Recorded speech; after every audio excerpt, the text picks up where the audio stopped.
where the Prime Minister, Jacinda Ardern, has said that she's going to be stepping down next month. Ardern has announced that she will quit as New Zealand's Prime Minister, saying that she no longer has, quote-unquote, enough in the tank to lead.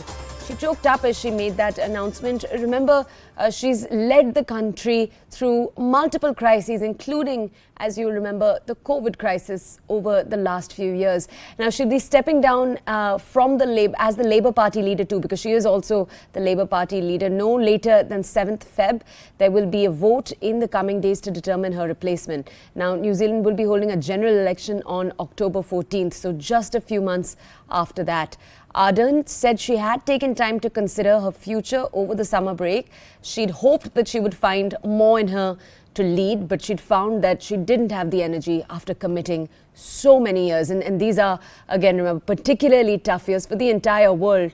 Let's take a very quick look at what Jacinda Ardern had to say, then we'll connect with our reporter for more.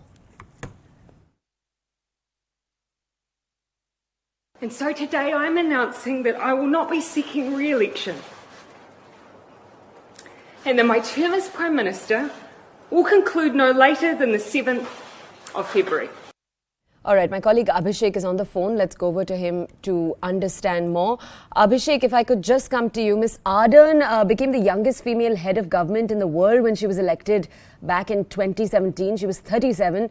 She, in the intervening years, has led the country gracefully through some very, very tough periods. Could you tell us more? And of course, including those tough periods when COVID pandemic had hit the world badly, New Zealand was among the few countries which has very harsh lockdowns, and also they had tried to insulate the country from outside the world because of pandemic. And she was at times praised also for the way she handled COVID pandemic, because the spread of COVID in New Zealand was pretty less than the other part of the world. And at this young age, the kind of management or the administrative skill she showcased was much appreciated at various levels.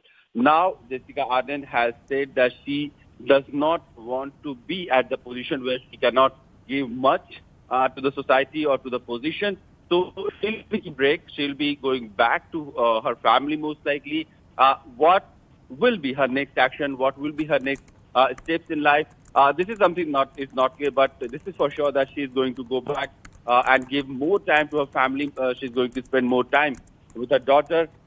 Remember, we have all seen those videos when Jacinda Ardern used to be in parliament and her husband used to babysit because her baby was very small. And so probably she has felt in all these years that she has not given enough time to her family, her daughter, husband. And this is why she should go back to her family, because the kind of administration or the challenges that New Zealand has faced in the past, she has managed to do well in that context. Right, but Abhishek, I do want to point out she hasn't said anything in her statement itself referring to wanting to go back to her family or anything like that, right? Yeah, so she has not said. She has okay, said all right. that That's she important will. That's important to point out. All right. So Ardern herself has not made that indication. I don't want to conclude that for her. The statement she has made is that she was running low of energy. And remember, it has been a few very, very hard years for the country and for the world. We're going to move on very quickly.